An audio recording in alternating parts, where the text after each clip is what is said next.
মুহতারাম, গরুর হাটে গিয়ে গরুর দাঁত কেন দেখা হয়? গরুর দাঁতের সাথে কোরবানির কী সম্পর্ক? ইম্পর্ট্যান্ট একটি বিষয়। প্রশ্নটি করেছেন জামাল উদ্দিন, ময়মনসিংহ থেকে। গরুর দাঁতে কেন দেখা হয়, বা হাটে গিয়ে মুখ উঁচিয়ে গরুর দাঁত কেন ফলো করা হয়? ইম্পর্ট্যান্ট একটা বিষয় এই কারণে, আসলে কোরবানির পশুর সাথে দাঁতের কোনো সম্পর্ক নাই, যেটা আমাদের বাংলাদেশে প্রচলিত। আরব বিশ্বে কিন্তু এটা প্রচলিত না। আরব বিশ্বে দেখা হচ্ছে বয়স হয়েছে কিনা। মনে রাখবেন, 6 শ্রেণীর পশু দিয়ে কিন্তু কোরবানি হয়। আমি আবারও বলি, মোট 6 শ্রেণীর পশু দিয়ে কোরবানি হয়। 6 শ্রেণীর। 1 নম্বর গরু, 2 নম্বর মহিষ, 3 নম্বর উট, 4 নম্বর ছাগল, 5 নম্বর ভেড়া, 6 নম্বরে দুম্বা। এই 6 শ্রেণীর পশু দিয়ে আপনি কোরবানি দিতে পারবেন। সুন্দরবন থেকে হরিণ ধরে নিয়ে এসে কোরবানি দিয়েন না, এটা সুন্নাহ না। যে ধরনের পশুগুলো প্রচলিত এবং অ্যাভেলেবল পাওয়া যায়, হরিণ তো আর সব জায়গায় পাওয়া যায় না। হাতি নিয়ে এসে গরুর মতো দেখতে দেখা যায়, তার লাগে কোরবানি দিয়েন না, এটা কোরবানি হবে না। তাহলে এই 6 শ্রেণীর পশু দিয়ে আপনি কোরবানি দিবেন। এবার আসেন, দাঁত কেন দেখা হয়? আমাদের বাংলাদেশে একটা কথা বলে যে গরুটা দাঁতছে কি না, দাঁতছেনি, তার লাগে দাঁত দেখে। 2টা দাঁত থাকলে মনে করে 2 বছর বয়স হয়ে গেছে। পশুর সাথে সম্পর্ক হচ্ছে বয়সের। যদি বয়স হয় তাহলে কোরবানি দিতে পারবেন, বয়স না হলে কোরবানি দিতে পারবেন না।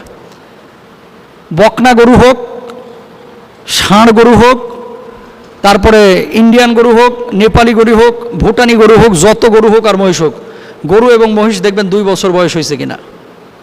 এখন আপনি বলবেন যে হুজুর, গরুর কি জন্ম নিবন্ধন কার্ড করা হয়েছে না? আমরা বুঝবো কীভাবে যে গরুর বয়স কত হয়েছে? ব্যাপারীরা তো অনেক সময় মিথ্যা কথা বলে।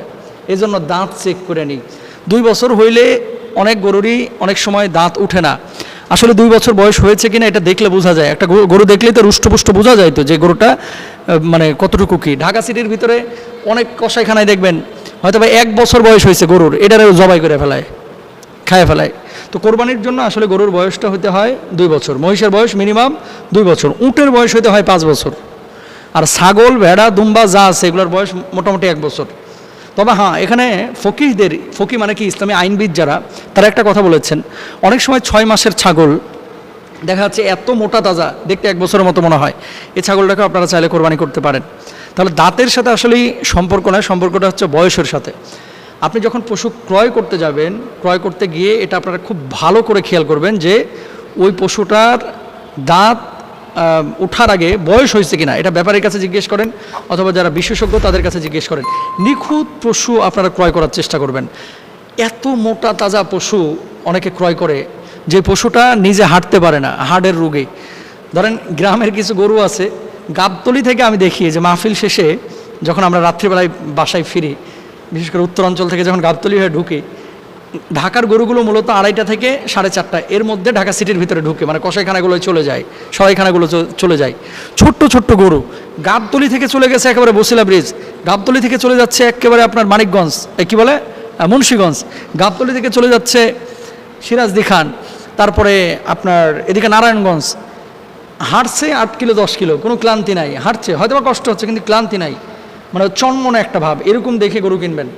আর এমন কিছু গরু আছে 4-5টা ধাপ দিলেই মোটা মানুষের মতো হাঁপাইতে থাকে। তার মানে কি, এগুলো জোর করে মোটা করা হয়েছে বিভিন্ন মেডিসিন দিয়ে, ইঞ্জেকশন দিয়ে। রাসূল আকরাম সাল্লাল্লাহু আলাইহি ওয়াসাল্লাম নিখুঁত গরু, নিখুঁত পশু কোরবানি করতে বলেছেন, হোক সেটা ছোট কিন্তু নিখুঁত, কোনো খুঁত থাকতে পারবে না।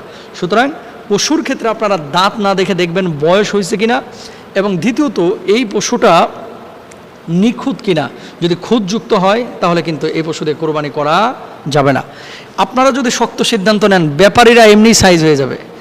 ভালো পশু ঢাকাতে নিয়ে আসে, নিয়ে আসার পথে এগুলোকে অসুস্থ করে ফেলায়। কেমন, একটা ট্রাকে ধরেন গরু উঠবে 15টা 16টা, এখানে জোর করে উঠায় 24টা, তারপরে নড়তে পারে না, চড়তে পারে না। আপনারা খেয়াল করে দেখবেন, এই সমস্ত গরু আপনারা কিনবেন না।